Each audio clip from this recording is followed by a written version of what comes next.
Peace, peace, peace, my people. What's popping with you guys, man? I'm glad you guys jumped over from NBK to the front stoop.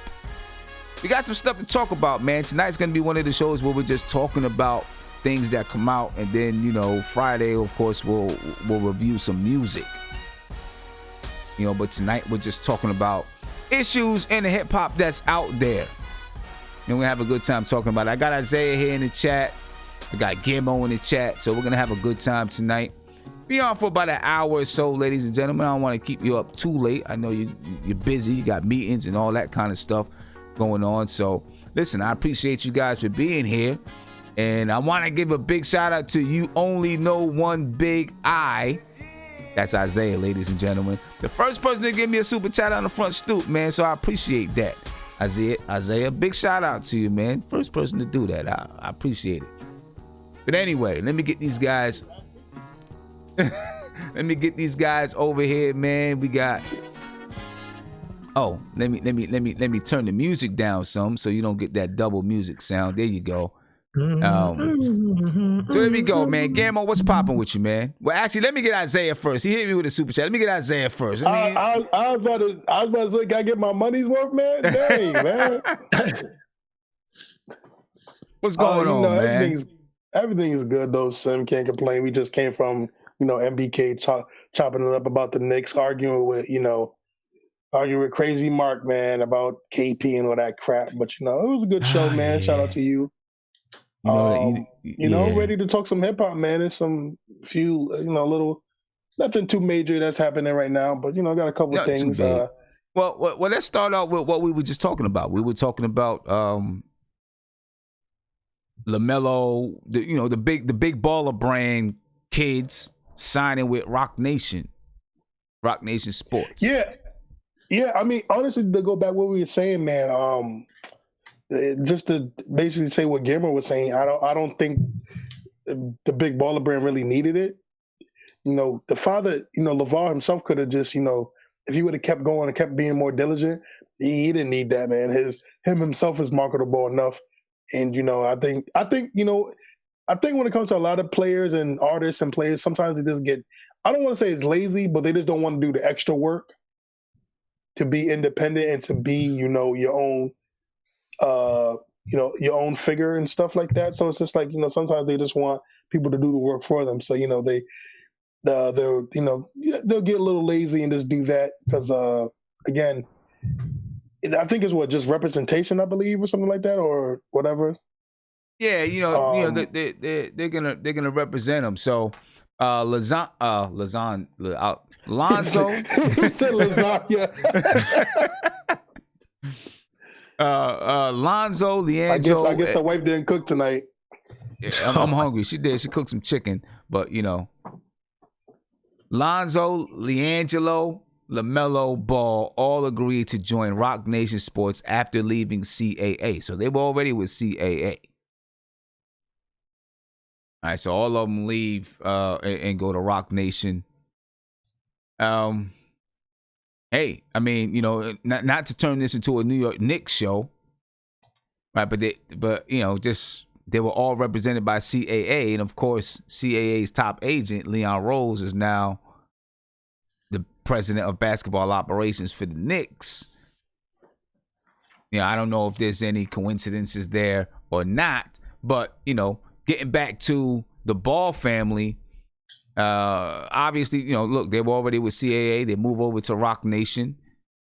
I don't know. I guess maybe they just feel like Rock Nation is a better fit. Maybe they want to be with someone who's a little bit more. Maybe they feel like being with maybe they feel like being with Jay-Z is gonna help them as far as marketing is concerned. Let me put it that way. I don't know. And then, of course, obviously, there's a connection. You got Rock Nation and Jay-Z, and then Jay-Z is affiliated with Puma now. Maybe these guys link up with Puma in some fashion.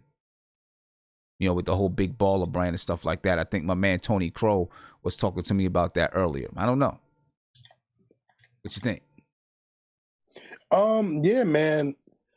If it's a partnership, which I think LeVar is going to aim for, which I can't see him going anything less than a partnership, then I'm for that. With the Puma deal and everything like that. Yeah, that'd be a good move for them, man. If they can do a collaboration with Big Baller Brand sneakers and Puma, I think it'd be good for both sides, honestly. Puma gets some athletes, which they've been dying. What's crazy, Sim? Puma. I think Puma's looking for that star. That. I don't want to say Michael. I hate to say Michael Jordan, but they're looking for that Michael Jordan. You know what I'm saying? They are. I mean, I think. Go ahead. Yeah, because listen, for better or worse, of course, Nike has LeBron, Michael, Jordan, all those guys. Then Adidas, for better or worse, for people who might not like it or not, they have Kanye. Puma's looking for that star. Puma's looking for that one guy to do it. And I bet you that Jay-Z and LeVar and Puma, whoever represents Puma, is talking about it, and they're looking to see if LaMelo can be that guy. Now, I'll say this: I think they did it smart that one year when everybody was, when they signed all those young players. They didn't try to go after the big name stars. Right. They didn't go after the big name stars. They went after a lot of young players just coming into the league in hopes that one of those guys are going to turn into, a real big star. And eventually one of those guys might turn into a star. So, they're really going after some of those young guys instead of trying to just come in and offer a big contract to whoever.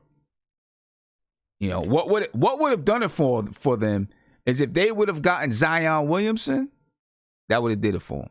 Even though he got hurt and stuff, it still would have did it for him. Oh yeah. That was to me though, saying that was going to be a long shot. I think that was either between Adidas and Nike, honestly, and we clearly see who won that. Well, he went with Nike. And Jordan won that. He went with Jordan Brand. I was surprised he went with Jordan Brand rather than just going with straight out Nike. Obviously, Jordan Brand and Nike is still affiliated, but I was surprised he went with Jordan Brand instead of Nike. I guess after tearing open his shoe, he was like, I'm not messing with Nike anymore. But I don't think Jordan's that much better than Nike anyway. It's gonna be the same thing.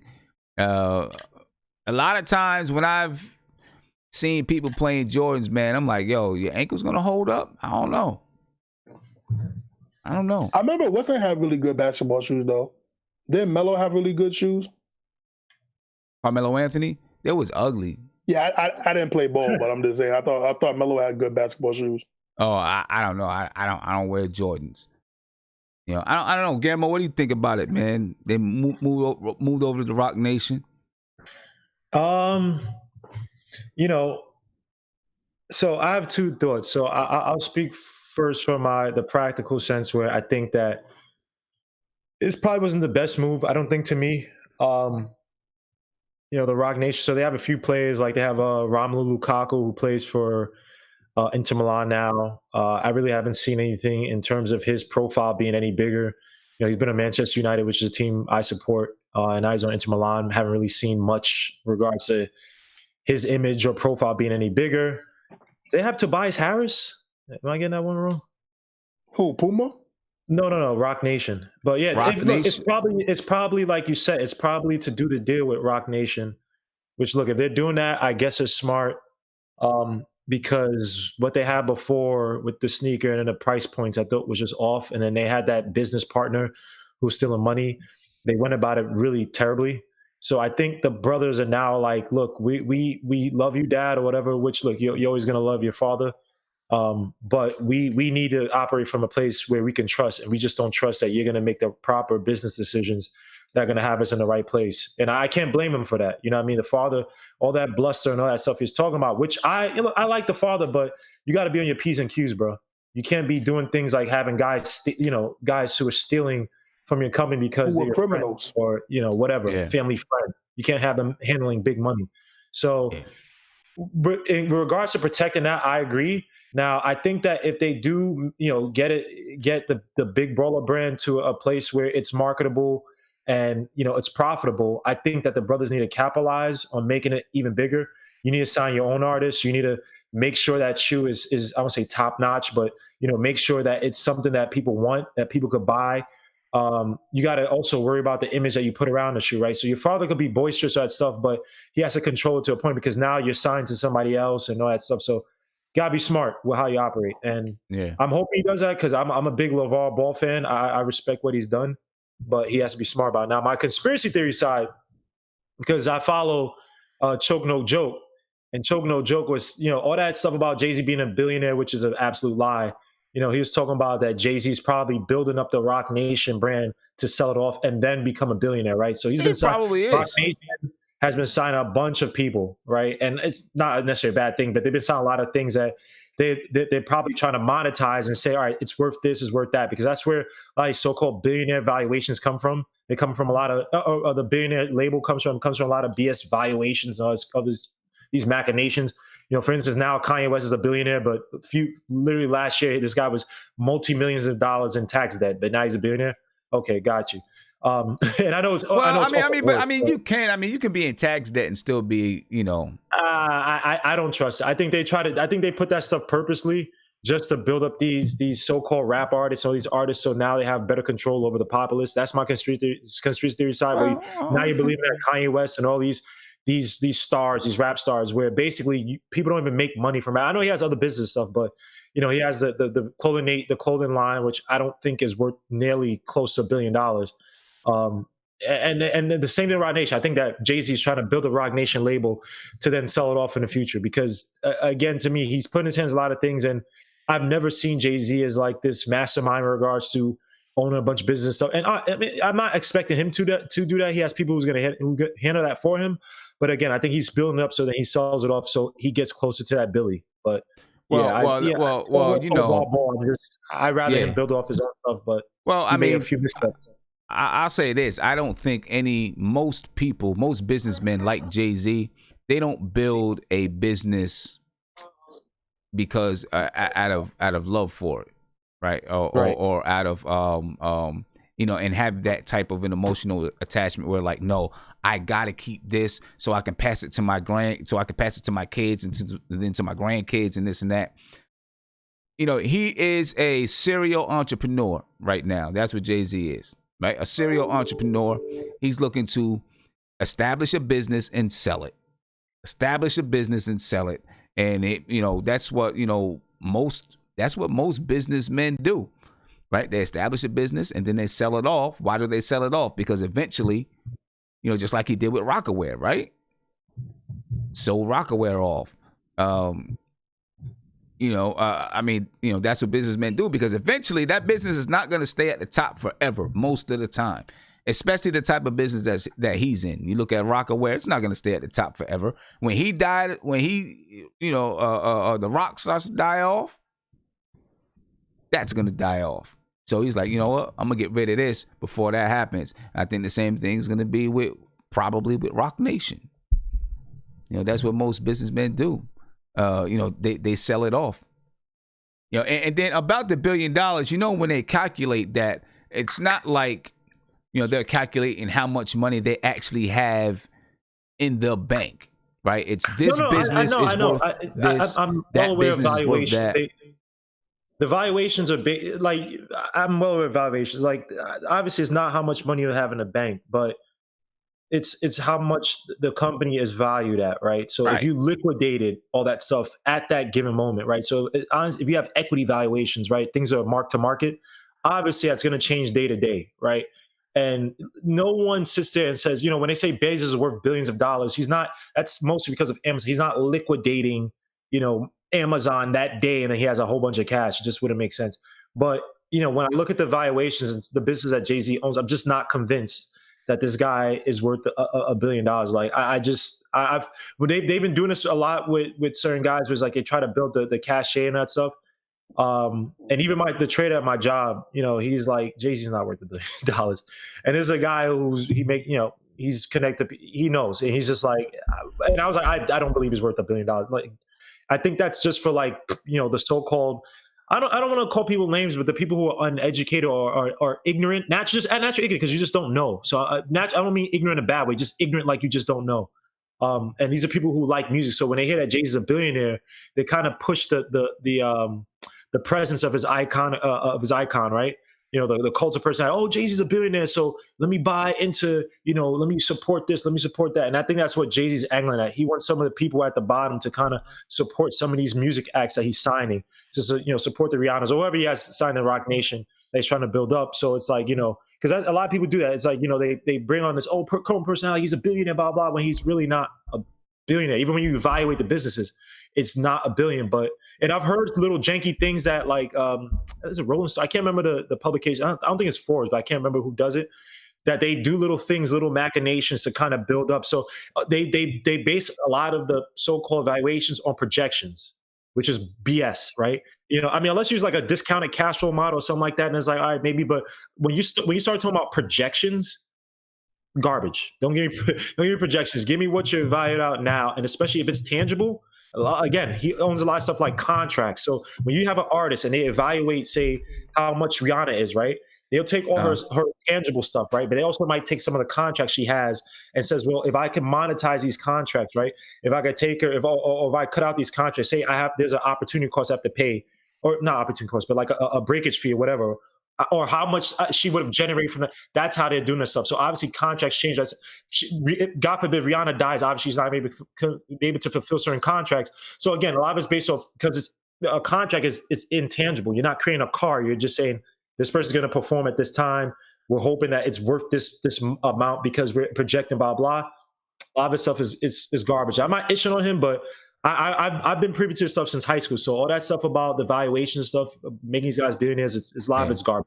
Yeah, I get it. Well, there's a lot of, right now with all this COVID-19, there's a lot of billionaires, stealing money. They're not really stealing money, but getting money that they shouldn't get, like the Lakers, man. Like the Lakers. That was terrible. Harvard, bro. The Lakers, that was terrible, man. That was terrible. And the dude from Lakers like, when we saw that, he said that when we saw that the program was depleted, my bro, you shouldn't have never touched that program in the first place. You shouldn't have touched it in the first place. Harvard University has a $40 billion endowment, and endowments for the most part are usually they're based on like long term. You could say sometimes illiquid because they usually invest in like a lot of alternative investments, a lot of slow moving, a lot of low interest but very protected, very safe assets, right? So, and some alternative investments, a lot of the vehicles they use don't have a lot of high risk, right? Because you have to kind of keep the par or the base value of that endowment, and then kind of like slowly build interest because you just want to have that 40 million and then you build a little bit from that.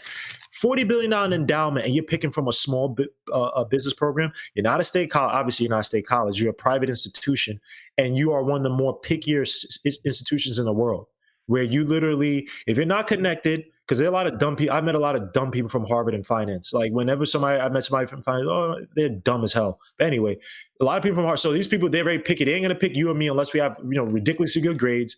Or we come from really rich, and they count those people out. Fair enough, but then you're going to take away from the people that really need it, these small business that really need it, that really run that really push the economy. Really, guys, man, people better wake up, man. A lot of these people, yeah, man. I hear you, man. I hear you, man. And just looking at this the whole thing with COVID-19 and people filing for unemployment and all this kind of stuff, I'm sure you heard about it, but the governor of Kentucky had to apologize to Tupac for denying him unemployment benefits. Check this out. Just listen. I owe somebody an apology tonight.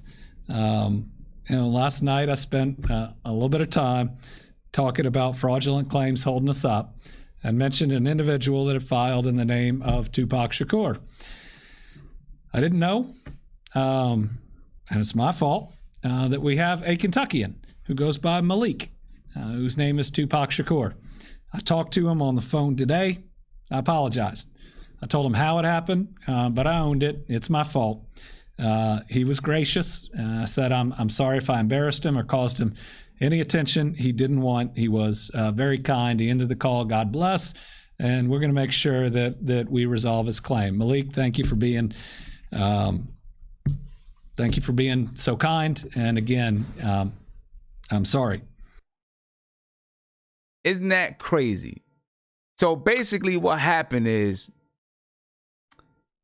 the guy Tupac Shakur from Kentucky, he submitted a claim, right? And because his name was Tupac Shakur, the governor and everyone in the governor's office thought that somebody was trying to basically joke,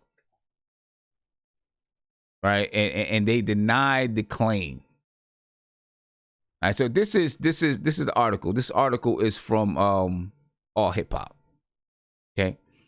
And you just heard Governor Bashir, what he said. He said, we had somebody apply for unemployment for Tupac Shakur here in Kentucky. All right. Likely thinking of the rapper who died in the 90s, Bashir said. And that person may have thought they were being funny. They probably did, except for the fact that because of them, we had to go through so many other claims. And I guess he just didn't realize that somebody was really named Tupac Shakur. And Tupac Shakur, the real guy, he said, I'm hurt, I'm embarrassed, I'm really embarrassed, and I'm shocked. He said, he needs to apologize. That's just my name. Right? Basically, the guy, Shakur shared that in the 1990s, he legally changed his name when he became a Muslim. He chose the last name because it means something that spoke to his new faith. In Arabic, Shakur means thankful to God. All right, so that's just a crazy story, man. Hey, Sam, can I say something though, Sam? What I don't understand is why would you think, oh, this guy has to be lying because his name is Tupac Shakur? Right? Why wouldn't you say, oh, wow, he has the same name as Tupac Shakur? I wanted to... Go ahead, Isaiah. Oh, no, I was going to say, well, listen, I'm going to be real with you, Sam, because I seen this today, and I seen that Charlamagne gave him Donkey today, but I didn't really agree with that because, I mean, come on now, Sam, let's be fair. If we see somebody put on their taxes they're Tupac Shakur, what are we going to think? But, I mean... But think about it. Why can't somebody else be named Tupac Shakur? Yeah, but it's not the the simple fact that you're picking such a famous name. There are people who do frauds like that, so it's a non-story. I get that. I mean, this guy Charlamagne now he's all about race now. He's a clown. Donkey of the day. Well, actually, no, he's doing his proper homework because there are a bunch of people. Dude, I get phone calls from people in India who scam all the time, bro. Like, and I'm a citizen. So you're talking about a government official who's doing their proper due diligence and making sure that, this dude, we found a name Tupac Shakur, and it's an unusual name. Like, we could sit here and talk about all this stuff, but he's talking about, I'm embarrassed. Man, shut the F up. You're not embarrassed. But what I'm saying is this. You have the background information. He's applying for unemployment, which means he has a social security number. He has work papers in your state and all that kind of stuff. You can go see all this information. Okay, I mean, friend, all that information is there. So you stop the whole, like you got to stop everything and other people from getting their unemployment checks. That's what I don't understand how you have to stop. It's a non-story, Sim. It's a non-story. You have to stop all of that. I was gonna say that at the end of the day, the guy fixed the guy, made a mistake. It's a non-story. You got to tell him I need an apology, man. You supposed to be Muslim. You supposed to be strong. You just laugh it off, bro. You got your benefits. You didn't die. You're good. Well, you know what? I'm not going to laugh it off because I wouldn't laugh it off if I was him. Because if I had to I had to get unemployment before. Understandably so. Okay. I had to get unemployment before. I was working at a place, and it's the reason why I went up and started working on my own. I was like, if someone's going to take money from me, it's going to be my fault, not their fault, right? They shut down. They lost funding, and so they had to lay everybody off, and then they hired back who they wanted to, right? And so I was like, wow, what am I gonna do? I had to go get unemployment, and it took some time for my unemployment to go through and for me to get money. And in the meantime, I'm thinking, how am I gonna pay my mortgage? How am I gonna pay my car note? How am I gonna pay my electricity and do these type of things? So for Tupac Shakur, that's serious. That's a life That's a life situation. Like, I'm out of work, and instead of you doing the research to look at all of my paperwork, you have all of my personal information that you can look at in a matter of 20 minutes. You know, like, I'm denied because my name is Tupac Shakur. Well, Sam, can we say this? No, listen, and I do get that. I filed for unemployment before. Okay, such a non-story. Again, this is such a non-story though. It's just so stupid. You got to be a little aware. If you're gonna change a name and you pick Tupac Shakur, I mean, you gotta know what comes with that. And I'm not saying he's wrong. He's not. He's entitled to feel how he feels. But also, it's just the fact that, come on, bro, come on. You named yourself Tupac Shakur. I can guarantee it. You don't know nobody named Tupac Shakur. Guillermo don't know nobody named Tupac Shakur. I know I don't. So for you to pick the one dude's name that we all know, who's one of the most famous people in the world. Come on now, man. I mean, I'm just saying this. If I seen that in the government, I'd be like, yo, somebody's. You can forge a lot in today's day and age. I'm not saying that they didn't make a mistake. They made a mistake. But how long did he go without the benefits? And I'm not, look, I don't know.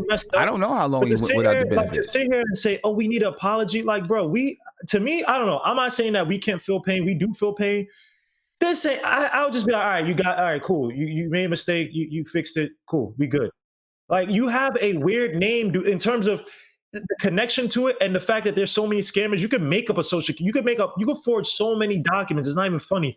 And should they have done a better due diligence? Yeah, they should have done that. I mean, but anybody, you can make up any name I can say my name is Arthur Jones and have the whole thing forged, and it would probably go through because my name is not Tupac Shakur.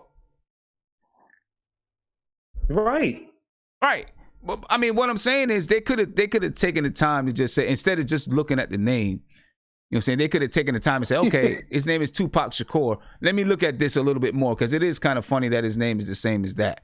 You know what I mean? And let me look at it and see what's going on. Listen, I have a name that not a lot of people have. Not a lot of people have the name Simeon. But you know what? There is a Simeon Russell in Baltimore. Simeon Russell. He's younger than me, but there is a Simeon Russell in Baltimore. It happens. Sim. Yeah, but Sim, you're not named Russell Simmons. Like, I didn't say my name was Russell Simmons. What I'm saying is my name is unique, though.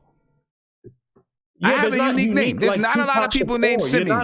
You weren't a multi-million-dollar rapper. Like, I'm not. That's not my point. What my point is, people can have the same name. Yeah, but that's the only way you his name is spelled the exact same way. Bro, you can have the name John Williams. Like, you're talking about Tupac. What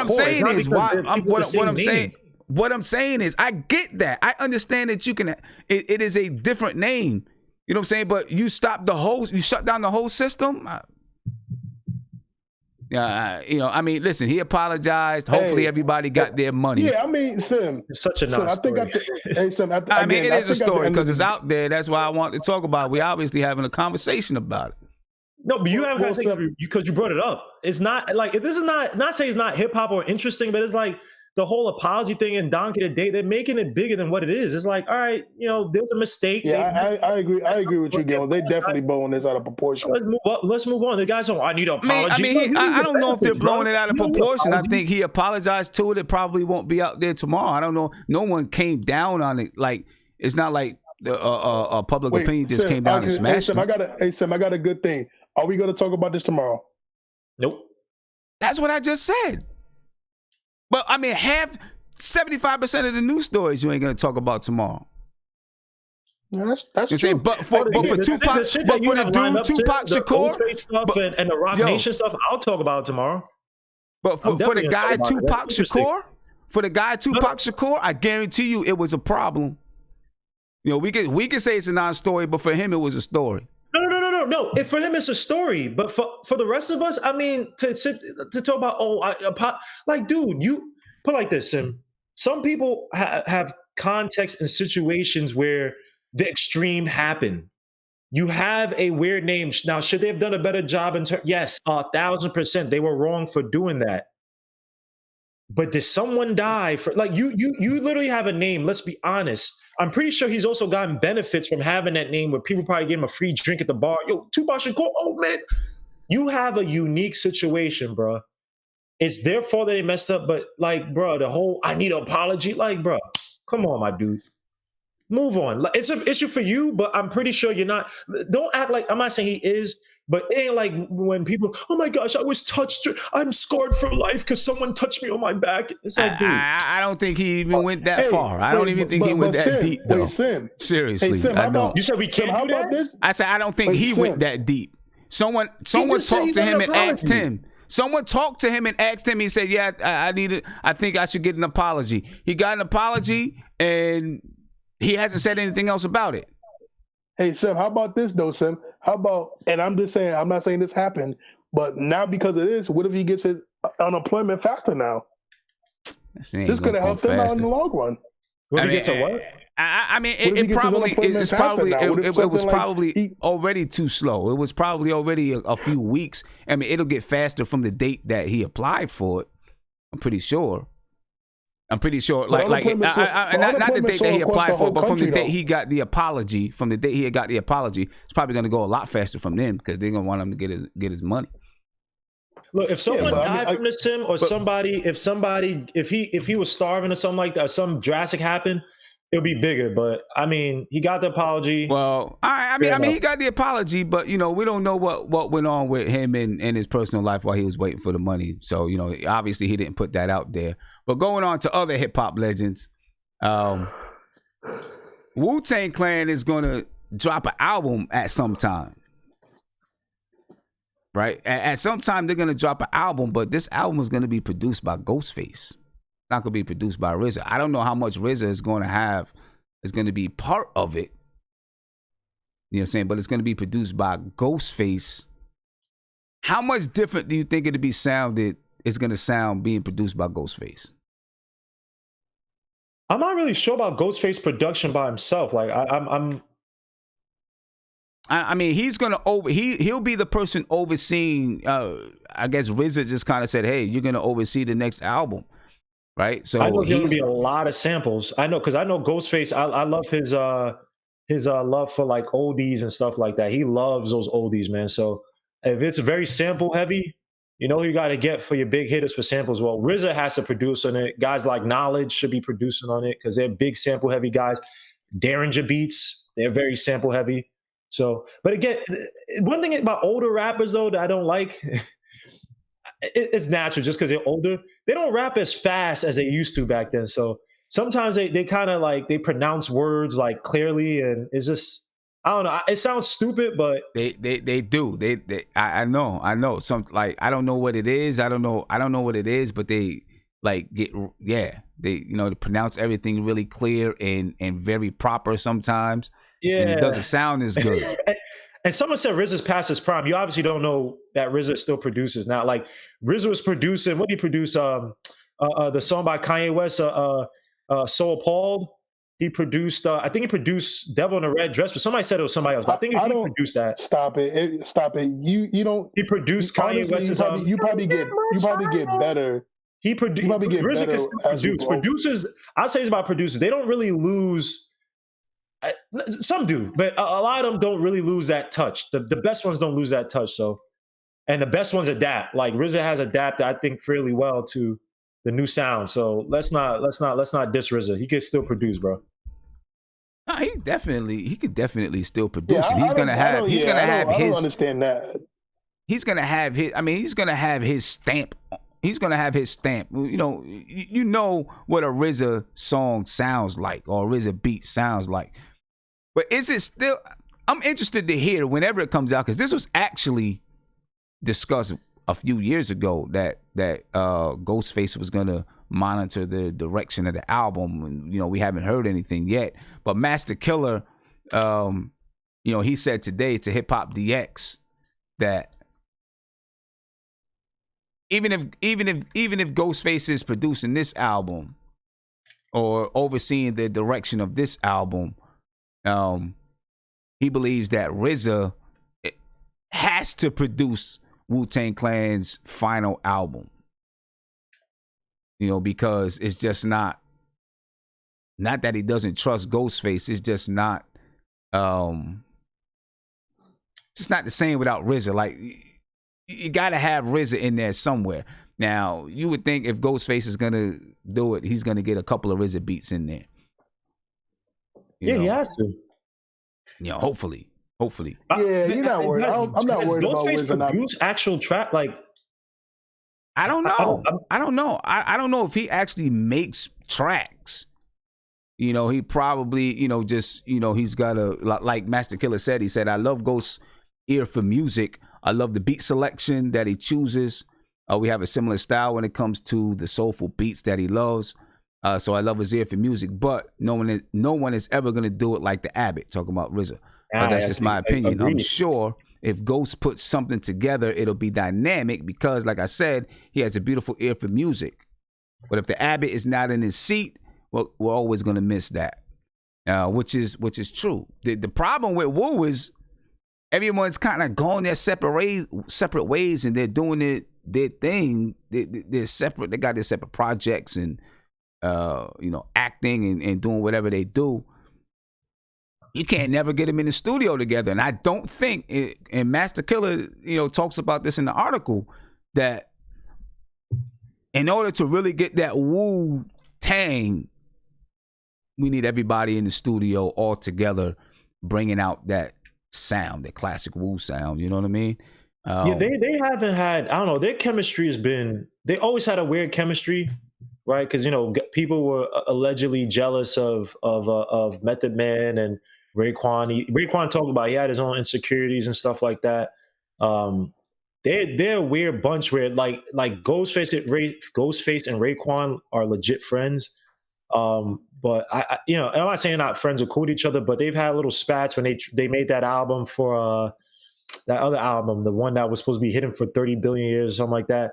They were just weird little like little spats here and there, and it's just I wish that Wu-Tang, given their sound, I wish I would have heard them do more with guys like Joey Badass, do more with guys like Bishop Nehru, do more with guys like Mac Hami, who I think Mac Hami is one of my favorite so-called, I hate saying this, but underground.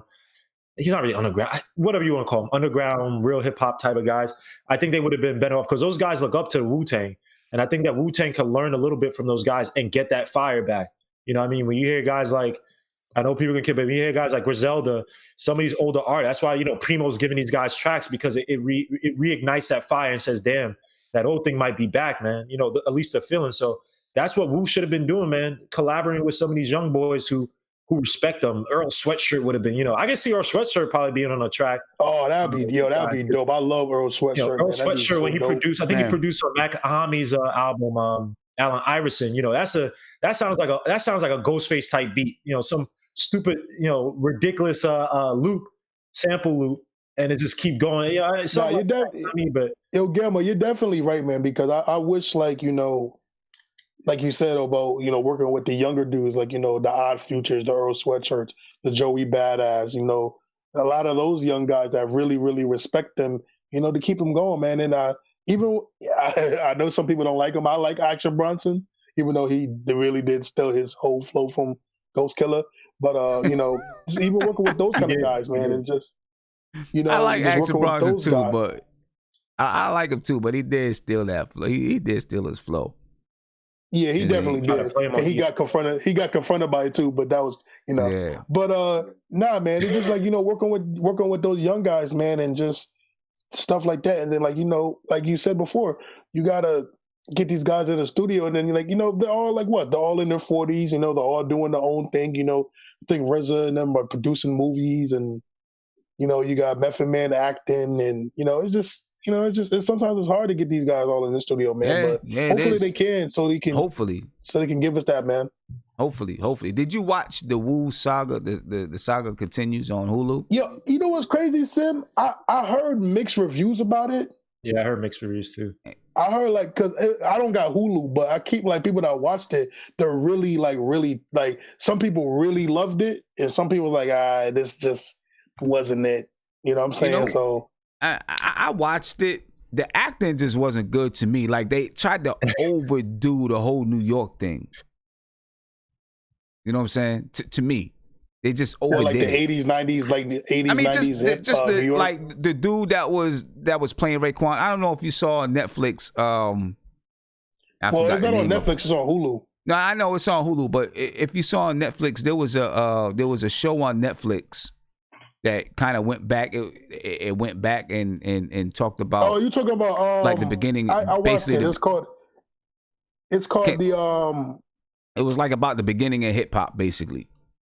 Yeah, because Nas was on it. Because Nas was the voice. I can't think of the name of it. Yeah, Nas was the voice of the rundown, the rundown, rapper. the breakdown, the rundown. The Oh yeah. The one where Hold on, I'm about to look up the name. the kids were like, the big lights can kill the afros on there, and they were like, yeah, it was a good show, it was man. For like one season, something like that. I know you're talking about. The Get Down. The Get Down. The Get Down. You know what's crazy about it, Sim? You know, fun fact. The reason, here he come. So the dude that was on the Get Down, the main character, not the light skinned dude, but the other main character, the dude that the light skinned dude, right? the black DJ. dude, the DJ dude. Yeah, he plays Raekwon in The Saga Continues, and I just feel like he really tries to overdo the New York accent and all of that. You know the way he says "son" and all of that. I'm like, yo, like the acting was corny to me. Obviously, everything was not based totally on Wu, but a lot of it was. I thought the acting was kind of corny. I didn't even finish watching it. Yeah, that tells me what I need to know. Was in the Equalizer 2, and I don't know. I just find he just tries too hard. Like, and again, they get these actors who, when you meet, like they see a background. I'm not saying he is, but it's like some of the backgrounds are Shakespearean actors, and Yeah. We only say, oh yeah, they can act because they're black, but honestly, sometimes just their upbringing and stuff. Like you can't, when you talk about the Dun language, so you can't really. You need somebody really from that region. Exactly. Right. Another issue we can talk about, getting a whole bunch of English actors to play a whole bunch of African American roles, but that's another thing. It's like, dude, I just get these young cats that like, because I mean, again, it was a show that was probably. Wu-Tang is a big name, but I don't think it was a show that was gonna, was positioned to win a whole bunch of Oscars. Get some of these younger actors, build them up and get them to be in these movies, man. Stop getting these Shakespearean English actors. I tell you what, though, the dude from Snowfall, he's from the UK. Like he was all right. Wait, which one? The dude from Snowfall. He's from the UK, but he was good. Him and Stringer Bell to me. Right, Stringer Bell is obviously Idris Elba. But there's still certain things you can hear. Like the guy from Snowfall, I thought was good.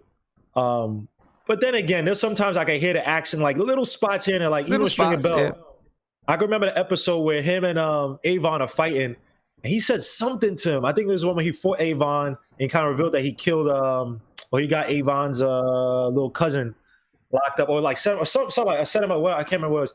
And you can hear he said something. I was like, "Oh crap, that was an English." So look, I'm being nitpicky, but if you're not Idris Elba, the dude from what's the name? Like, if you coming in like, "Yo, son, what's good, son?" Like, that's exactly how the dude was doing Raekwon. I swear to you, that's exactly. I was like, "Yo, what is he doing?"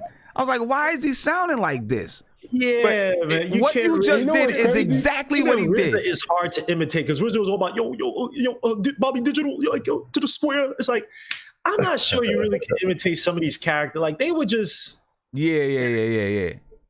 Do a cartoon. And the dude that was playing Old Dirty, he was doing too much too. They was doing too much. So I couldn't finish watching it, man. I had to turn it off. No, he could have just got his son to do that. Yeah, the son is like different. Doesn't sound like a little different though. After they make the son lose weight, I think the son was a little heavy set, right? So you gotta probably make him lose weight a little bit, and maybe you should have just gotten a son. That's a good point. But again, it's too Wu-Tang. Wu-Tang is a once in a lifetime type. It's just you can't imitate those, and I mean this with all due respect. They're weirdos, like in terms of their styles and everything. Like they're weirdos. Like you can't really imitate it, and then. you know, I know I haven't seen it, but I could tell you some. They probably try to speak that. Yo, what's good, dog? Like every time I hear somebody who's not from New York try to imitate the New York language, they always talk about yo, son, and they always like they. It's like yo, Gamma. You know what is crazy, Gamma? It's like when like non-British actors try to do a British accent. Right. Yeah. Right. It's literally like when it's like, yo, and it's so funny because every time somebody that's not, you see all the times in movies, like anybody that's not from New York, they really try to go hard as a New York, like, yo, son, get the fuck out of here, like all that extra stuff. I was like, bro, come on now. Like, they try to go too hard now, and it sounds embarrassing. You know, like you ever watch a movie or watch something happen? Everybody say son. Yeah, so but the documentary on Showtime about Wu was really good. It was pretty good. The documentary was pretty good. You know what I'm saying? And you could see like they were all sitting in this movie theater and they were talking about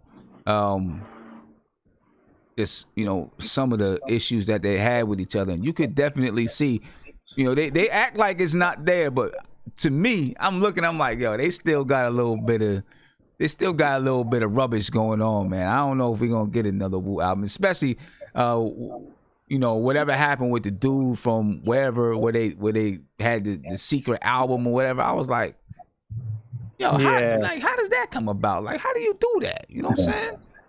And RZA like took all their verses. They didn't know what they were working on. He took all their verses, gave it to the dude, and then the dude recorded the album. Then they bury it or something, or put it somewhere. And then that Skrilly guy bought it.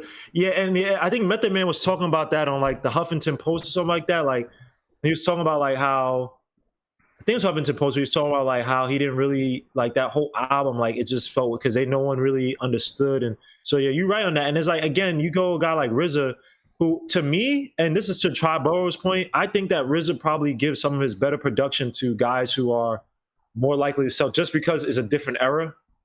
And some of the Kanye West beats I've heard him give, and I think maybe it was Raekwon who said it when he was like, "Yo, RZA, you need to give us some of those beats, man. You give us some of." I forgot who was talking about, and I was like, "That's a great point." And I'm not saying, look, you make beats for who you want, but it's like, bro, you've given some of these the Wu-Tang guys some throwaway beats. And you gave Kanye West some hard, like that So Appalled beat. Come on, bro. Come on. That beat is hard as hell, man. That beat's hard. So I don't know, man. And one last thing on a New York accent. The only thing I say to that, and I'm not disagreeing with you, but you just never know what happens. Cause I remember, you know, I had a couple beats, and I would let, you know, I had some people I was working with, and I let them hear it, and then. I don't want that.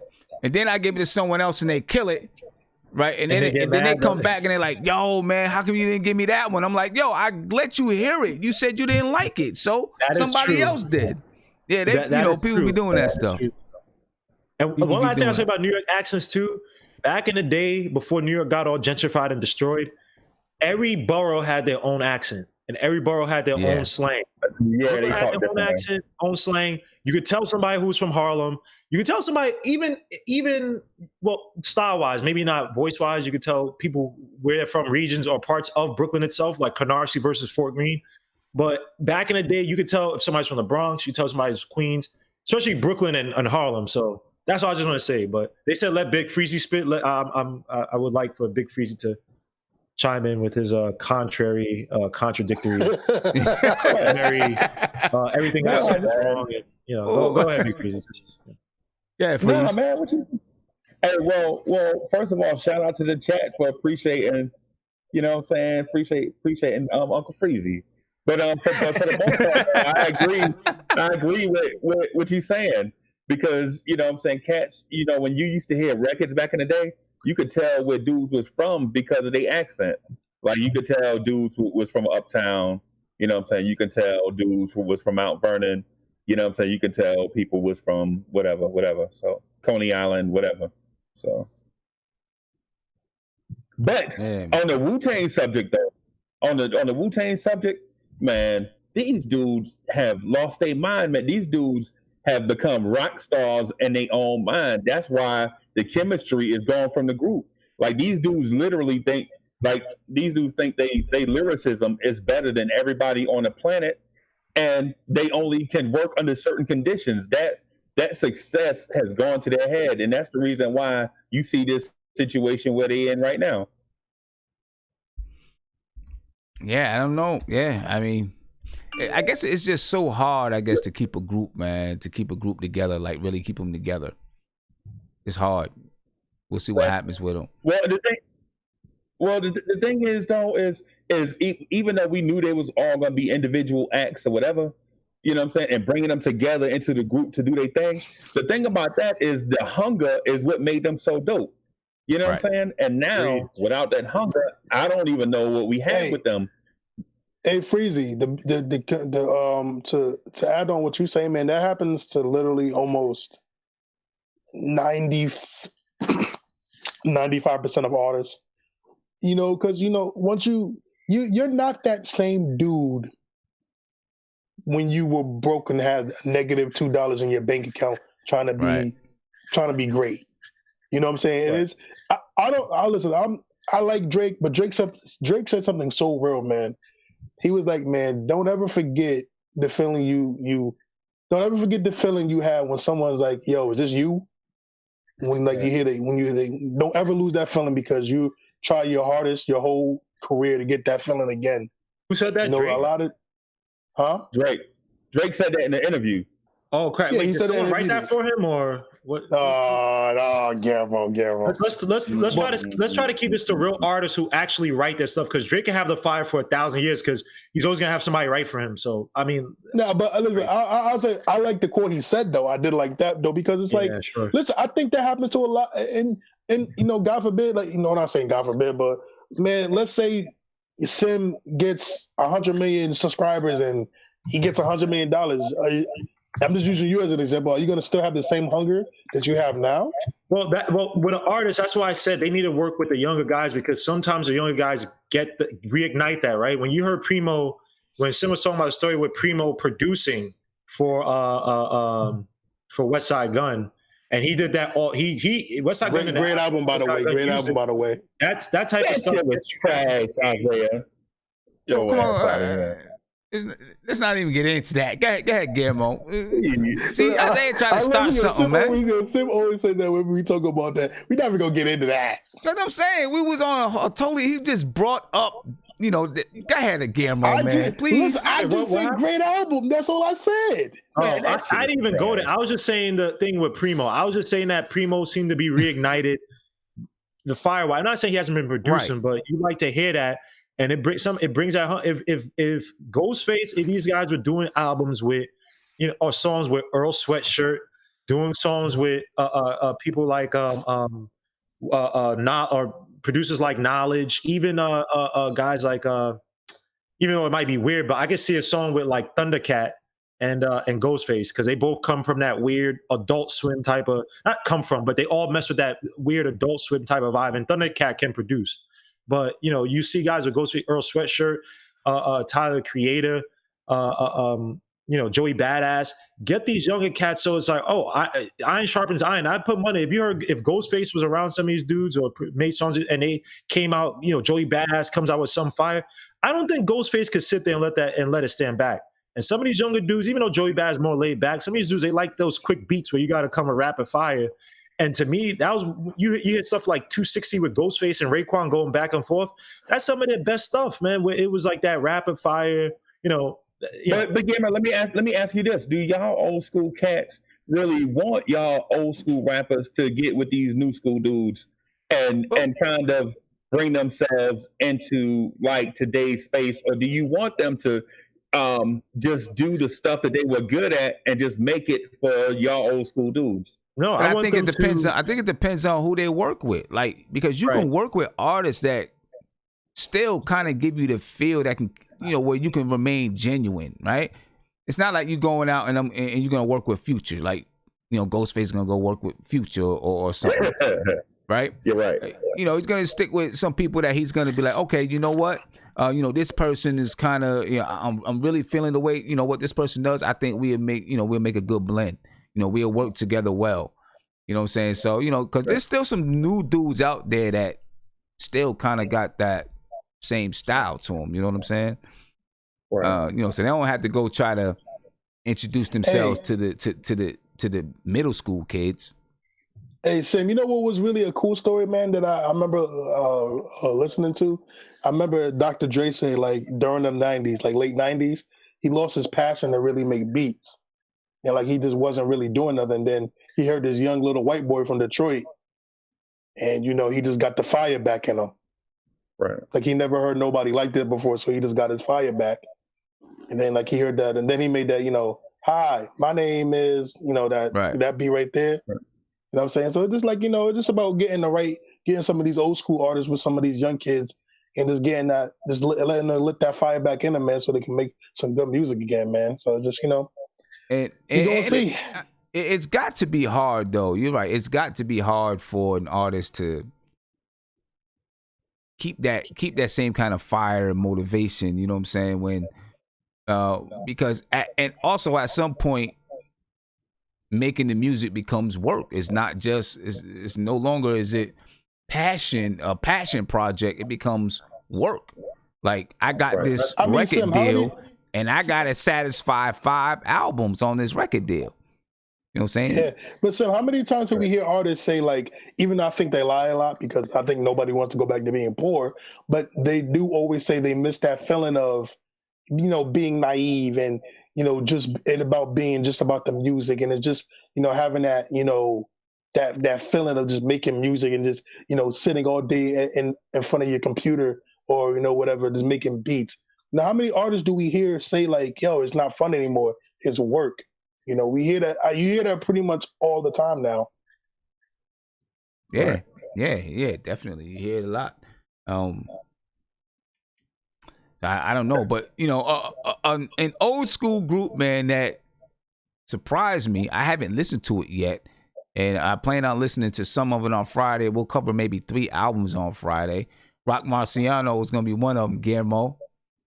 Yeah, but the Rock Marciano album, that was just instrumentals. That's not like a real album, though. Oh, see, I didn't even listen to it. It's just instrumentals. I didn't even go check it out and listen to it. Yeah, so it's just it's instrumentals. Yeah, it's just instrumentals. You don't gotta... Okay, I didn't even get a chance to listen to it. I didn't get a chance to listen to nothing lately. Well, the Lost Boyz though dropped an album. I haven't listened to it. I'm not gonna lie to you. I'm a little bit nervous. It's not gonna be the same, man. I am nervous to listen to it. I'm hoping that it's dope, but I'm just a little bit nervous to listen to the album. It's called Legacy. Yeah, it's not gonna be called Legacy. The album cover, I got the album cover up, got Mr. Cheeks in the middle, you know, blazing up something in the middle of you know, a group of dudes. Now, Tri-Borough said there's a couple joints on there. No Freaky Tah, you're not gonna have the same energy, man. It's just impossible. Freaky Tah was just he when you talk about hype men and ad libs and making a song hot, like, don't get me wrong, they have a bunch of songs I love, man. Renee, Gotta Let Him Go, Lex Coupe, Beamer and the Benz, like they had a bunch of songs, bro. One of the more underrated groups to me, but without Freaky Tah, man, it's not gonna be. You know, I'm nervous. I'm nervous because I want it to be good, but you know, I'm nervous about it. Hey, so let me ask, people don't know about Lost Boyz, man. That's Lost Boyz was dope, man. They were dope, man. And they had, when y'all talk about chemistry, they had chemistry because, like, when they, you know, in videos and stuff, like they were legit for, like, and I think one dude was in prison, right? One dude was in prison. The DJ, right? I don't know. Was it the DJ? I'm looking at it right now. Tah got shot, and then Spig Nice is incarcerated. Spig Nice. We be getting, oh man, I used to like the Lost Boyz, man. It was just dressed up in fatigue. Yeah, I definitely used to like the Lost Boyz, man. Queens got the best rappers, man. I'm from Brooklyn, but Queens got the best rappers, man. You know, well, you know, we'll take a listen to some of it on Friday, give it a quick review. I just hope it's not terrible. I got oh man, because listen, he's gonna review just like he did the Uncle Murder album, man. Nah, man. Well, I mean, I'm gonna be as fair and as honest as possible. If I don't like it, I'm gonna just be like, I don't like it. But I'm hoping that it's good. I want it to be good. From that Uncle Murder thing, there was no hope at all for you to like any. That joint was trash. That joint was trash. But hey, listen. I can't even front on him. He's doing his thing. He's making money off his music. You know what I'm saying? I ain't gonna front on him. I just felt like it was trash. It was garbage to me. You know what I mean? I don't know who told the dude he could rap, but it was garbage to me. I mean, yeah. And he might even come across this joint, and then I don't know what he's going. He come across it. He might try to look me up or something. I don't know. Nah, you good, man. You good, man. Oh my god. Yeah, but I wanted to ask Isaiah a question, man. What's up, man? Y'all mind if I? Hey, so the thing with the new cats getting into the game, I struggle with the rappers being technicians and taking the rap game seriously, and I know that the content that they provide is based off of they life. Or what they want their life to, you know what I'm saying? Or they might tell stories or whatever. But my struggle is, how do you not approach lyricism with like poetic value and say stay in power and such?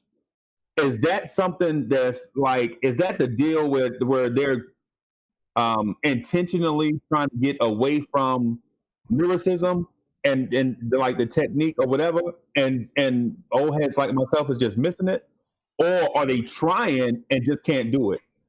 Well, I think for you, I'm not saying for you, but I think for a lot of older heads, I think you don't get what these kids are saying. Like for example, do you listen to Young Thug? Yeah. Yeah, he's pretty dope. Okay, so you listen to Young Thug. But I think I listen to Young Thug, but what happens is he'll start a verse and start harmonizing and singing through the thing, and then like coming back to a certain thing. So understand that's what he is, but lyrically, he trash. Then you talking about like, Yeah, I mean, honestly, lyrically, that dude disturbs me, man. I can't listen to him. He disturbs me, man. Wholeheartedly, lyrically, I think he's pretty bad, but he can make it's so weird. He's lyrically really bad, but he can make a really good song. You can make a melody. You can go to Yeah. I think it's just a disconnect because a lot of these kids, I think Guillermo loves to say this, they're suburban. These are a lot of suburban kids, and they don't rap about the same stuff that I mean, you get those ones that do, like you get the NBA Young Boys. I don't really listen to him, but I guess he talks about that kind of stuff. But a lot of these kids, man, I think they figured out that they don't have to rap like that to make money. They can just be themselves. Like, right. Yeah. And one thing I realized about some of these what we were so blessed with is that, and this is probably a watershed moment, despite the fact that a lot of people were poor or whatever, right? You had a lot of these rappers, they were coming from, the Black Panther era, right? Their parents were coming from that, the civil rights movement. You had, the whole movement, God Body movement, 5%er movement. So even though these guys were, poor with money, mentally they were sharpened in terms of there were a lot of philosophies that their parents, even if their parents became crack addicted or the father left or died they were imbued, the OG down the street were giving them, books to read and stuff. So it's not saying they were reading, but they were still, when these guys talk about like, certain things, when they talk about certain 5% of stuff, you're like, how the hell does this guy know this word? Because there were other influences to push them to learn, to at least come from a place. Even if they're talking about shooting guns and blah, blah, blah, they'll be like, yo, I was on my dean, the messages were on my, what's the science and mathematics, stuff like. And it's like, it was like a higher level of consciousness when they rapped, even if they talk about ignorant stuff. On the West Coast, Black Panther stuff, they talk about F the police, but my father was a Black Panther, blah, blah, blah, fight for this, blah, blah. these kids nowadays, what are they? Where they're not coming from any. They're not coming from those similar bases, right? A lot of those movements are not as prominent as they were back then. And so no one's teaching them, like no one's saying, like these kids nowadays, instead of, yo, we're gonna go to this meeting and listen to this dude, listen to the Honorable Elijah Muhammad, listen to this, blah, blah, I'm on my phone, Twitter, beep, beep, beep, little beeps on the, like that's there's no basis to it. So when they talk about rap and stuff, I don't care about style. If that's how you rap, there's certain guys that rap now, like Tree Grizzly, whatever his name is. I like that song he has with the dude from Migos, the Drip or whatever. I like the rapping style, but again, these guys ain't talking about nothing because a lot of them mentally, there's nothing there. Yeah, there's I agree with Guillermo. There's like nothing there. There's really nothing back there to really fuel any of their perspectives. A lot of their perspectives are based off Instagram and, social media. And those things are empty. So I hear you, man. I hear you, but because it's like when you say it's like Guillermo said, man. They came like the old school rappers that we like to listen to, that I like to listen to. You hear them like Tupac. Tupac. His mother was literally a Black Panther.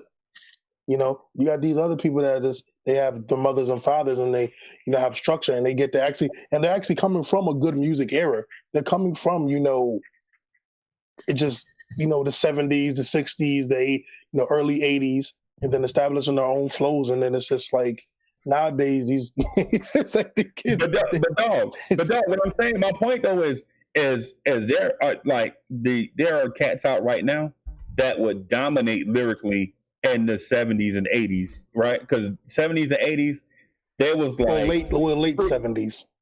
Well, late set. Well, you know what I'm saying. It's late set. Well. 20% of the rappers that came out were good, and 80% were absolutely trash. You know what I'm saying? I'm talking about trash. I tell you what, I can't even front Freezy. When I go back and I listen to some of the people, the late 80s, middle to late 80s, I'm like, yo, this was bad. I mean, but it was new. Right. It was new. So it was like, new. Okay, it was new. Boom. But when I go back and listen to them, I'm like, yo, this joint was terrible, man. It was bad. Right. But the new style of the modern day style hadn't come in yet.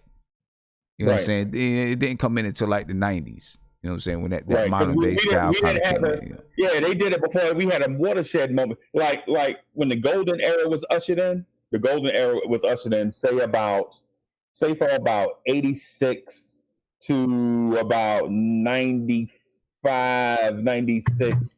You know what I'm saying? You had dudes that were like, if you were trash, you couldn't rap. But if you were trash, you couldn't get on nobody's record. But I'll tell you what. So there was this thing, this group called Audio 2, right? So I listened to Audio 2 and I'm like, my fault, Freeze. I don't mean to laugh, but you always say it like we never heard of. This guy named MC Hammer. Oh yeah. There was this guy. There's this one person that created his art. I think his name was God. Yo,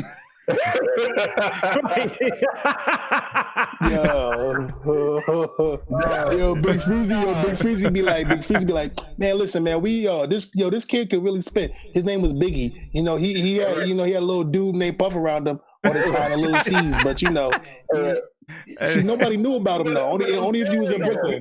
Freezy, we all know. You could unless it's somebody we really don't know. We all know who most of these people are. Right? I think that's just the way Freezy be talking, but it is funny. Hey man, though. Hey man, listen, that group NWA, man, nobody knew about them dudes. Only me and my boys, man. Listen, we the only dudes in New York that listen to California music. Don't worry. Nah, I ain't mean no slight by it, man. I'm just trying to describe the moment. I know. We know Big Freezy. We know Big Freezy. But it was like groups like you know what I'm saying? Like you go from like the Jimmy Spicers and the Sugar Hill Gang and all of them cats to like the Treacherous Three, Super Lover C and Casanova Rudd and all of them. And once you heard Super Lover C, Casanova Rudd, once you heard Eric B and Rakim, once you heard Houdini's, you knew all the dudes that was just on the mic, just rapping, and the dudes that were rappers there was a big canyon between them two. You know what I'm saying? And those dudes that was just on the mic rapping could not get on the mic and rap no more after that. You know what I'm saying? Because these dudes had set a standard that was so high that they're 80% of those rappers that I was talking about, they couldn't even get record deals no more. Big Freezy, can I say something though? Can I chime in with something real quick? Yeah. And maybe you and Sim can help me, but we got to stop this notion that there was no trash in the 90s. There's a lot of trash. There was a lot of trash in the 90s, bro. Yeah, but the thing about the thing about the trash though is that so much good outweighed the trash, and we would call it out. Exactly. Like when they would try to put trash in terms of push certain artists and stuff, it was us who called it out. We weren't proud of that. We weren't proud of bumps like Vanilla Ice. Like we didn't like that crap. Right. Oh, what's right. that guy Funky Cole Medina? Like, dude, that was for the lames. Like, no one liked that crap. But nowadays, that crap gets put. If it can make money with those suburban kids out there in Wichita, they're gonna sell it because I mean they're the biggest buyers. But they need the stamp of approval to say, yeah, that came. The hood said they like that, so we got. I mean, but nowadays, like, let's be honest, the only people y'all can list that are talented are the same two J. Cole, in terms of big commercial artists, J. Cole and Kendrick. And it's like, dude, like, first of all, they're average. But anyway, it shouldn't be. I mean, dog, I like the rich homie Quans who need to put out more stuff. You know what I'm saying? I like the G Herbos. I like Roddy Ricch. You know what I'm saying? So I can't stand G Herbo. Hey. So I was gonna say Isaiah, and some of the guys that was whack, that you really knew was whack. One of the reasons that you really called them whack is because they were trying to imitate somebody else. Right. Like listen to Daz Effects, right? Daz Effects came out with a style that nobody had. And when other people came out and tried to do Daz Effects, she was like, yo, come on, man. Like, that's whack. Because you can't do Daz Effects. Today, I can guarantee, and maybe it's just me and my old ears, right? I can listen to the radio or whatever and hear 3 songs in a row and not know if it's the same artist. I'd be like, yo, is this the same dude? Sim, are you kidding? Sim, are you know what I'm saying? Me? Because it's the same exact thing. Sim, it'd be times, man, I'd be listening to like the Migos and I'd be like, listening to somebody on the radio, I'd be like, what the hell? I thought what the hell? Like, yo, like, for example, like that. I mean, sometimes. I mean, I'm like, come on. I'm only joking. Not you, but I know. I'm not Big Freezy. I'm not Big Freezy Gamer. I know, but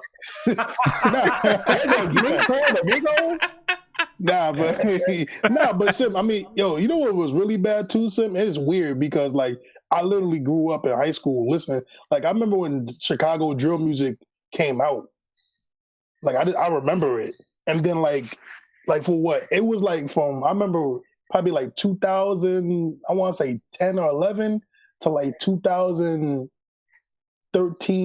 like 2011 to 2015, it was all drill music and I couldn't tell the difference. Then the Migos came and then it was like literally, ever since then, it's been literally like music, Migos type music. Now it's starting to get back to like that, like, I don't even know what the hell it is. I don't even know what the hell it is. Now they're doing UK drill, Brooklyn drill, whatever. Yeah, they're doing that crap now, like that. Like, yes, I mean, like, see back then. But see, the reason why Sim was saying that and Big Freeze, back then the music was tied more to the streets in terms of what people were doing. So, like you said, you couldn't come and like when someone brought something cool to school. Yeah, people be like, oh, it's hot, but you couldn't, if you came trying to rock the same exact thing and look just like that dude and act just like that dude or that chick, people be like, what the F is wrong with you? Like, you know what I mean? Everybody was trying to be their own thing. Like, whether you lost or not, maybe your style wasn't it, or maybe your style hit and it was popular, you live and die with that. But now no one wants to be, not liked or on that island by themselves, right? It's just... Right. We used to call that it's just cool. I gotta listen to I gotta listen to Drake try to be deep, and he has 80 writers. Like, and we allow that. Like, I've seen this thing I don't like about old school artists, right? We sit here, old school artists would be like, yo, I ain't gonna talk about this dude because they'll say, oh, these young cats, blah blah, right? But then they'll see a guy like Drake. When Drake did that thing when he tried to make that fake Wu-Tang song, he just used the name and whatever. Right? And you can have songs. Look, you can have songs that but Drake knew what he's doing. He goes to every city and he tries to pay this fake homage, so he has like a good in with you. I don't hear no old school artists calling the dude out like, "Yo, bro, you have 80. What? Like you corny. Like you ain't. I don't hate you, but you corny, bro." And no one calls him out. Andre 3000 did though. I give him 3000. He did that. Andre 3000 did. All right, I respect. I didn't see that, but some of these rappers that I'm like, "Yo, you supposed to be the so-called gatekeepers." They don't say nothing. They just let this thing rock. And it's like, y'all the same ones talking about the industry. But literally, y'all have an industry plant in y'all face and y'all don't call out his BS. Drake should never be considered top rapper for anything. When you got 80 Gilmo, I will say this though, Gilmo. I don't think, personally, this is my opinion, Gilmo. I don't think in the inner circles of hip hop, people consider Drake a rapper. I don't think that. But the whole point of the matter, no one should consider him that. No one. Because I've heard these same people, they try to lie on Nas and they try to get dead presidents to be like, "Oh, y'all said that Nas wrote," and dead president's like, "We've never said that. Nah, I've never seen anybody write for Nas." But Drake literally had on an album 80 writers. That means that Drake is literally doing absolutely no work. Nas, Biggie, all these guys. I mean, Jay-Z didn't write in a book, but you're talking about guys who had to either have this in their head or have this in some magical book that they kept close to them 24/7. But I gotta sit here and put Drake in the same category when he literally has 80 writers to write him. It's not like Drake says the most complex stuff. All he talks about is him having his man period, him and his girl, some girl that he's trying to bring into heaven. Like, dude, I gotta hear this freaking fugazi crap, and him and his so-called, "Yo, I know these dudes. I know my dude. My nigga. He, from prison. He don't know about it. I gotta hear this. You need 80 writers to write that crap. Well, I'll be real with you, man. Drake formula, and people don't want to say it's getting stale, honestly, because he does the same thing every album. It happens to everybody though. But the older guys should be calling them out. The older guys, these gatekeepers, and this is why I get mad. But see, they should be calling them out, right? But yes, they should be calling them out. But it's kind of like, some of these older guys, they don't want to disturb the younger fans because they still trying to make some bread. I'm telling you, that's why they not. And like KRS-One. He tried calling people out. You see what KRS is now. Now, I ain't gonna front. The last album that I picked up from KRS-One a long, long time ago, I was excited for it. I was like, okay, KRS came out with a new album. Always been one of my favorite artists. When I popped it in, I was like, damn, this joint don't sound good at all. It just sounded terrible. You know what I'm saying? And so, obviously you got to make good music, but KRS tried to call some people out about what they was doing, some people try to turn their face up at him. And then, he kind of went off into the sunset. But you know what happens though? It comes off as... That's as... why the industry is dead, because when you allow it to basically be based off of the money, art and money, commercialization, they always try to find this middle ground, right? But when you allow the money to overtake the art, that's when it becomes perverted. That's when it's diluted. That's when it's no. So we're sitting here.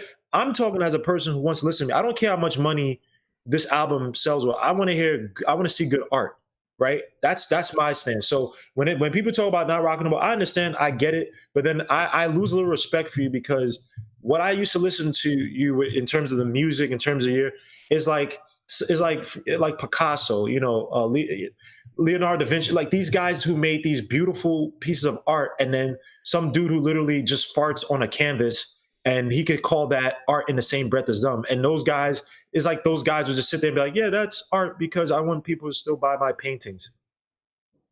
Well, Grandma, I'm gonna say this though. And how can I say this?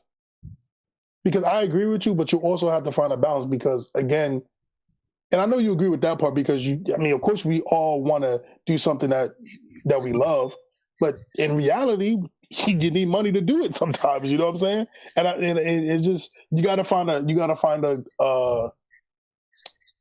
perfect ground of that, a balance. But I say it though, the thing is though, with old school cats, we go to war on fronts, right? Like when auto-tune was taking over hip hop, we went to war against auto-tune. Like, this has got to stop, right? Old school cats like Joe London saying, I ain't buying it if it got auto-tune on it. You know what I'm saying? And then the same thing with mumble rap. So we go to war with mumble rap. I'm not buying. If it's mumble rap, old school cats is not going to buy it. I think mumble rap is sorely dying though. Mumble rap it hasn't really been as big.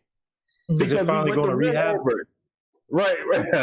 Yeah, I mean, it had its time. I mean, everything is going to die out, and right. But let me just look at some albums that's coming out within the next 2 weeks. If it's anything that you guys want to take a look at. Tomorrow. What'd you say? Who?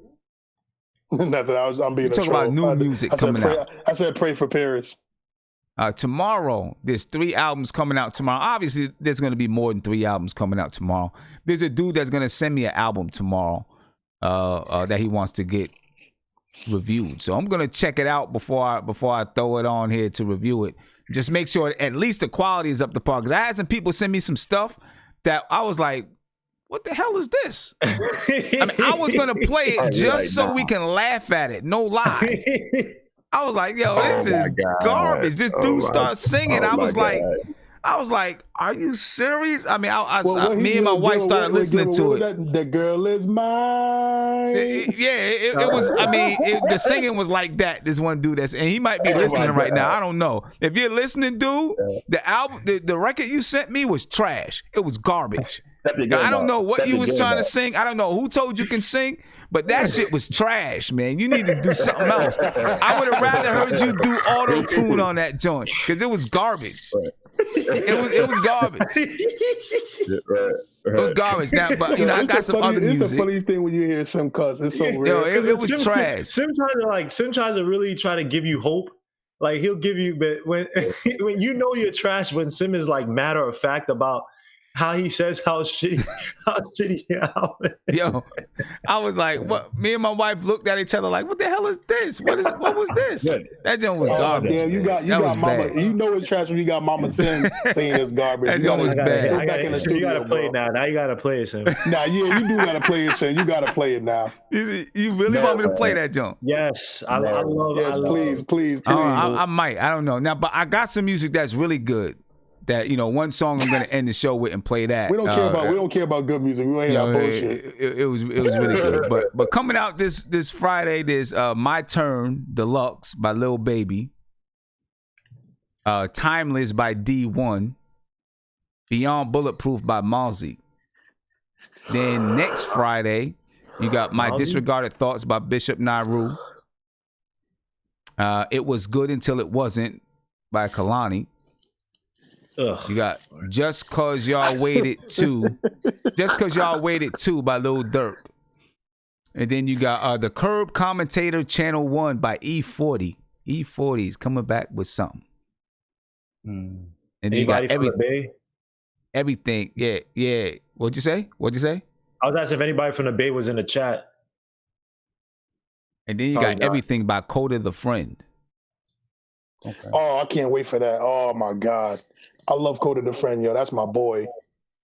Yeah. Coda the Friend. So I'm actually excited about that. So I want to just clear up a point I was making just earlier, just real quick, like 10 seconds. So what I was saying about the new school stuff is the production is so good and some of the hooks are so good. When you hear the dude rap, you like, I wish this dude would just shut up and play the music and just let me hear the hook. Because I heard this song, dude was like, Gucci gang, Gucci gang, Gucci gang, Gucci gang, Gucci gang. I was like, yo, that's dope. Then I heard the dude rap. I was like, what is this? You know, I was like, wait. That's like, damn, Big Freezy. What year were you in? As long as you know, I was gonna be like, I hope you weren't saying this.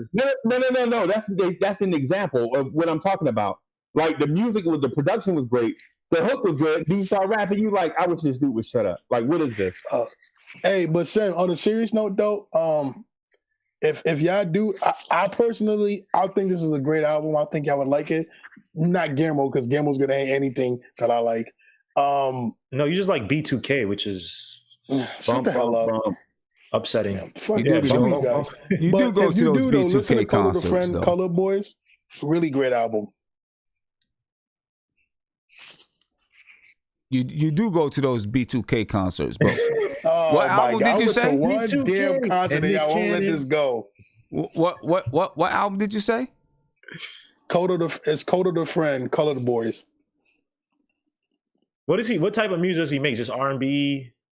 Nah, he's a rapper. He does like the concerts kind of thing. Like Chance. He's better than Chance when it comes to the concerts. Oh, okay. None of y'all listen to Thundercat, right? Like he talks about real economic growth and like colorism and all that stuff in his raps. Okay. All right, check this out. That's why I'm so excited for. That's why I'm excited for his next album because he dropped like a little mixtape and it was good, but it was only like minute songs and stuff like that. So I'm really excited about this because it's a full-length album again. So I'm a big Coda the Friend man. I'm a big Coda the Friend fan. Where is he from? He's from New York. Coda the Friend. Coda the Friend. I never heard of him. Yeah. Is he good? I think he's good. Personally. Like who does he rap like anybody? Does he rap? I'll let you listen to a song real quick. No. Well, you can do it behind the scenes, not now, because I don't want it to get. I'm not trying to get a copyright on this joint. But all right, you guys want to hear this dude? Yes. You want to hear this dude? Yes. You really want to hear this dude? Yes. Not really, but okay. All right. His name is Chuck Wu. And Chuck, if you're watching, I'm sorry. I don't mean to hurt your feelings, but bro, this ain't it. All right. Here we go. I'm gonna play it. It's Chuck Wu. The song is Victory.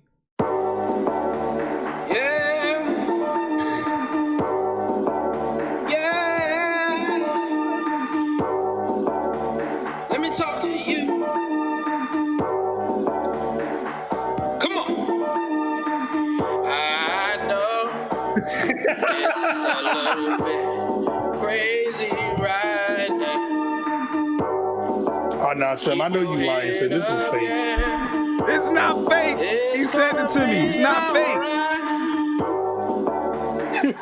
Sometimes in life, I hate Big Freezy because he really listening to. I hate Big Freezy. You such a troll, Big Freezy. Let me tell you about the storm. All right. I hope it's a joke. In the storm, I hope it's a cause joke. you to get low. I mean real low. When you come out, That's just that shit I be talking about. Cause you got victory. Hey, wait, hold up. I like that though.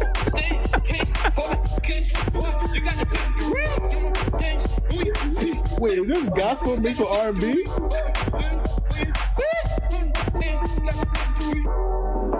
Yeah. Hey, Sim, can I be serious for a second, Sim? I'm not even. We're so bad at music nowadays that this would be a hit in the club. Let me tell you something. It took me 13 years. Had some lonely nights. I was by myself. And we in the store.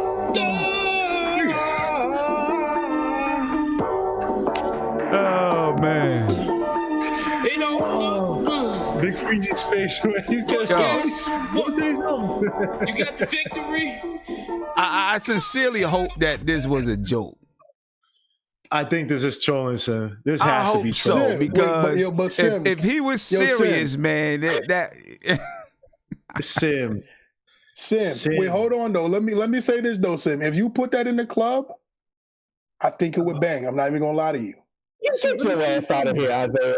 Isaiah, you need your ass cut for saying some man. Get your I'm not lying though. Let me tell you something. Yo, you can't tell me that's not catchy. Like you wouldn't say that in the club. I don't know. come on, But man. If he was more melodic to the beat, maybe. But I mean, Isaiah, at least got to, shit. you at least got to be able to hold a note. And he Like, kept wait, saying, hold on. But when he said, I got the victory, that was a hit. What are you gonna tell us? He kept saying, "Let me tell you something." All right. Yo, that's catchy. Yo, I'm saying, yo, in 2020, if that was in the club, I think that would. I think you that know would be why? You know why, Isaiah? Because most of, and not say people didn't do this all the time. I feel like nowadays, so many people when they say, "Yo, you got this thing is bumping," they're usually taking a lot of drugs. And I don't know. I guess every era has its own drugs, 70s and coke and all that stuff. The drugs now are making kids think that something like that sounds good because that was abject trash. That was terrible. Booty. And I don't want to hear, you got to take a pill. You take a Molly to this? If I take a Molly to anything, it'll probably sound fabulous because I'm high. But no, I'm not taking Molly to make this song sound good, bro. Come on, man. Hey, you played that at a church? I got the victory. This is, I think I should put it out as a separate video and just get people's let everybody review it. People say he might blow off that joint. I mean, like they're saying he might blow like because it's so bad, it might get popular because it's so bad. Well, it has to be iconic and bad, but he has to realize this is gonna be his only song he's gonna make, and they're not gonna look for him again because that was terrible. I don't know, man. Hey, I got a call coming in. Stay on the line, fellas. Yep. Let me get to this call. Hey, you on the front stoop? What's popping, man? Hey, yo, Sims, worldwide, man. Hey, what's going on, Wes? Can't complain, brother. Yo, listen, you hating on that track, man. The victory track was hot, man. Yo, stop. On the low, that joint was hot. I was listening to it though. Like if you twist it, you know what I mean? Like it could serve a purpose. I don't know, man. I don't know what. I mean, the only purpose I can see that serving is a skit on an album. A skit on an album. It's just funny, like you know what I mean? Like I don't think he's being serious. Yeah, I hope he's not serious. I hope it's a joke. Nah, you know what I'm saying? There's no way he's serious. Like if it is a joke, it's actually funny as hell. Like think about it. If it's a joke, it's funny. Yeah, I'm definitely. If it's a joke, it's funny. Y'all crazy, man. I like that. He got the victory. Y'all crazy. Let me tell you something about the stars. Come on, man. And it was all right though, man. I think I'm on the dude's Instagram right now. It's got to be a joke. Donald Kent. What's his Instagram? I got it. His Instagram is look, Mr. This what he want. This will let y'all know this what he want. Hold on, what's his Instagram? His Instagram is Mr. Yeah. I'm looking up. Imagine that, right? Yeah. Yeah, this dude is trash. That song, but so Isaiah, this is what I'm talking about right here. This is exactly what I'm talking about right here. Somebody, who want to get in the game and they put out something like this and they think we feeling it because they feeling it. You know what I'm saying? So is his name Mook Menace? Nah. Mr. as in MR. Yeah. All I know is on his I don't know if he's serious or not, but on his Twitter, he got that joint on his Twitter. What's his Twitter? His Twitter is at Mr. MR YEA 757. I just found his Instagram. Hey, so this joint has been mixed. So this is the finished track that we just heard.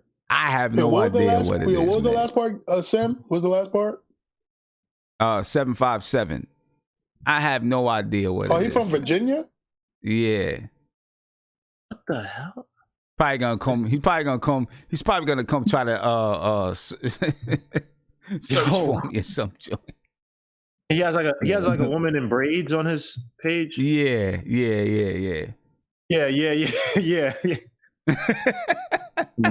Wow.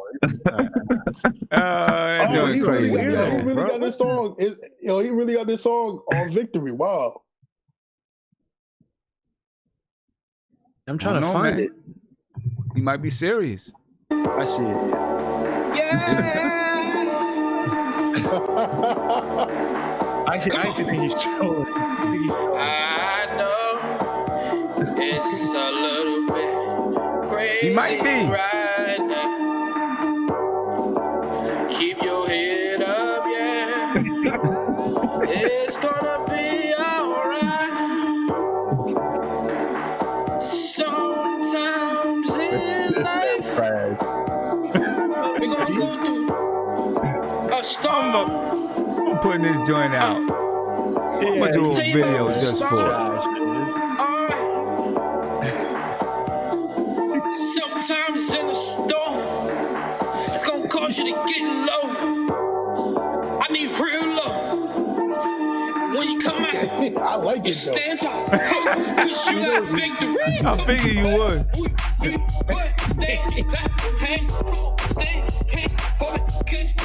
You got the victory. Yo, that part right there get me every time.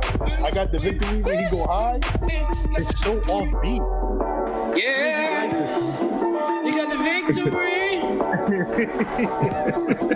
I know it took a journey to get here. Yo, like, if you look at this guy's face, you wouldn't think he'll make Let me tell you something. like this. It took me. Guys are serious, man. I'm gonna let the whole thing play this time. I didn't get to hear the end of it. Had some lonely nights. Ooh, I okay. was by myself. And we in the storm.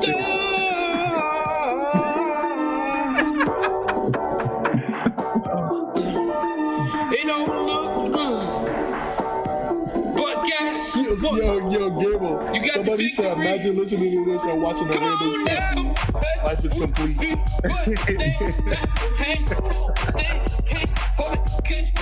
You got the victory. Yo, every time he said that part, it get me, bro. That victory part get me hyped. And watch a random spin move. Yo, y'all dumb. Now, we didn't win over all the This is essentials straight like a blooper video. to get out this storm. Now you gotta look, you gotta go to a mirror. You gotta look in that mirror. And you gotta tell yourself, I know they counted me out. Make dumb shit like this, man. I know they said I wasn't gonna make it. Yo, someone said get him on the show. They tarnished my What is that? image. Someone said get him on the Bad show. on my name. I'm gonna get him on the show. Lied on. Yo, But get you him gotta on the tell show. yourself, Get this man on the show. you got I the need an victory. explanation. On 3. 1, 2, Uh-oh. 3. Come Uh-oh. on, girl, you got the victory. Come on, stay, hands, stay, hands, focus. You got the victory. Come on, stay, hands, stay, hands, focus. You got the victory. Come on, Yeah, I like that part. Y'all crazy. I like that part when he says victory. Yo, Freezy looks mad as ever. Yo, Big Freezy about to snuff me.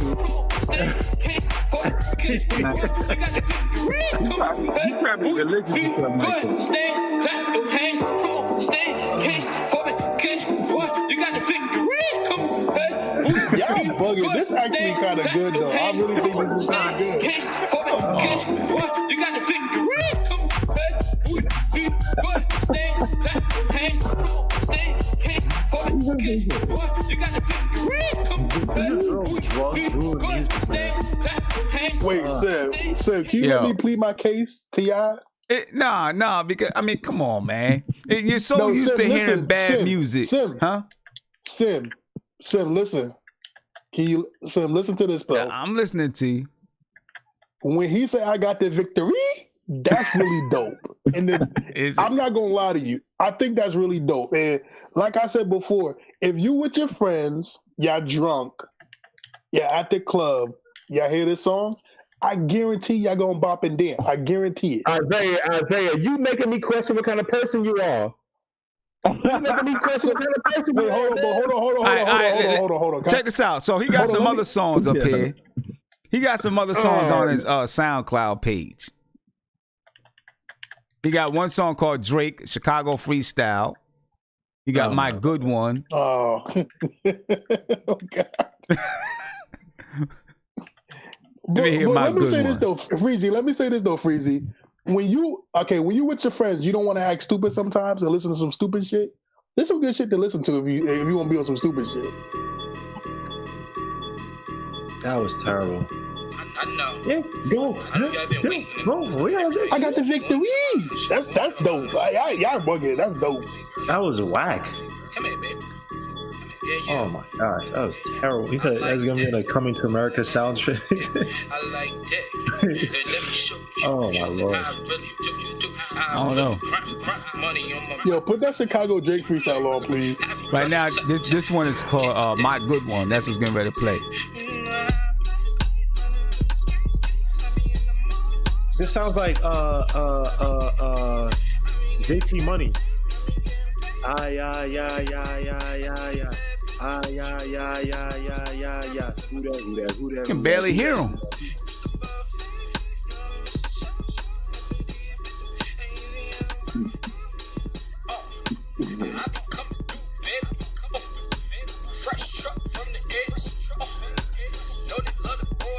Alright, this one garbage though. This one garbage. Victory was good though.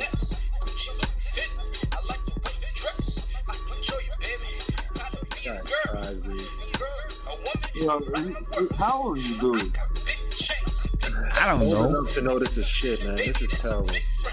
I don't know. I don't know if this dude is serious or what's going on. But anyway. Yo, Sim, you know what's so crazy, man? After you had those 2 videos showing the versus battles, and you had all those people watching it, the only thing you got in terms of music, people sending in music, was this clown. No. I got some good music. Oh, you do? Okay. No, I got some good music. Can I hear the Chicago? Yo, I want to hear that Chicago one. And were those from people that weren't typical, not typical, but weren't? Yeah. They were from people that aren't usually here. As a matter of fact, there's one lady I'm gonna play at the end. When I leave up out of here, she sent it to me. I think she's from Colorado. She was actually played on BBC Radio. You know, What's her name? Her name is Young Old Soul. The name of the song that I'm gonna play is. Dang, I lost it. Where'd it go? I gotta find it. I gotta get it back up. Singer? She's a singer. You need the victory. Young, So you know old... that was the night where there was a lot of R&B, right? Because it was Babyface and Teddy Riley, so there was a lot of R&B on there. So you know, a lot of the stuff I got from that night was R&B. I did get some rap though. I want to hear R&B though. I want to hear some. But she's pretty good. She's pretty good.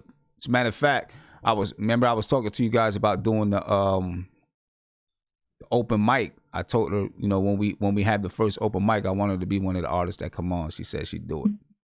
All right, yeah. What's I can't find it, but what's the song you said that she sang?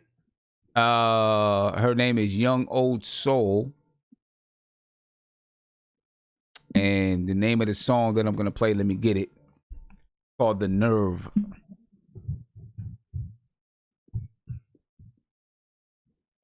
The Nerve. All right.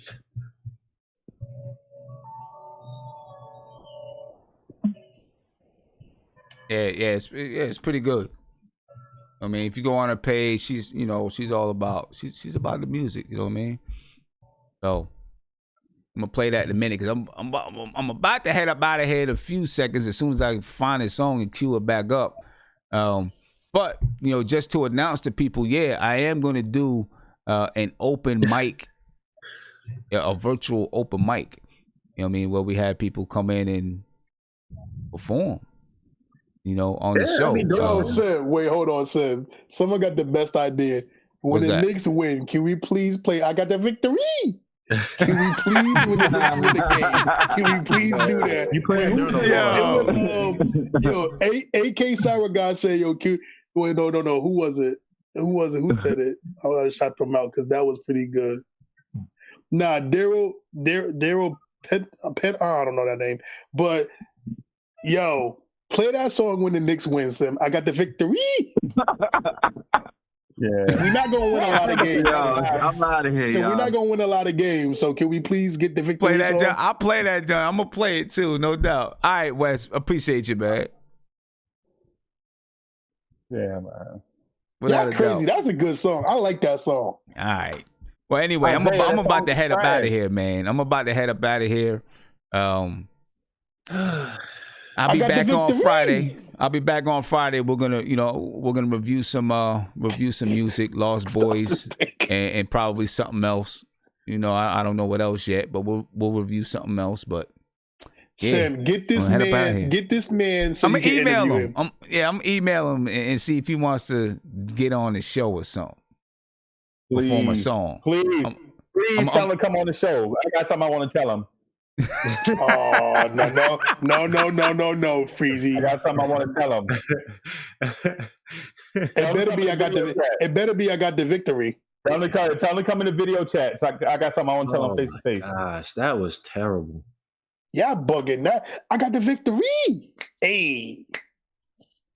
Yeah, That was good. Isaiah, you doing some questionable shit right now. I know you, Freezy. I know you ain't talking. Oh man, hey, anybody ever heard of '90s hip hop, the golden era? What? Why you keep ragging me? Why you keep ragging me? Hey, y'all ever heard about this dude from Queens? He got shot 9 times. I don't think nobody really heard about him.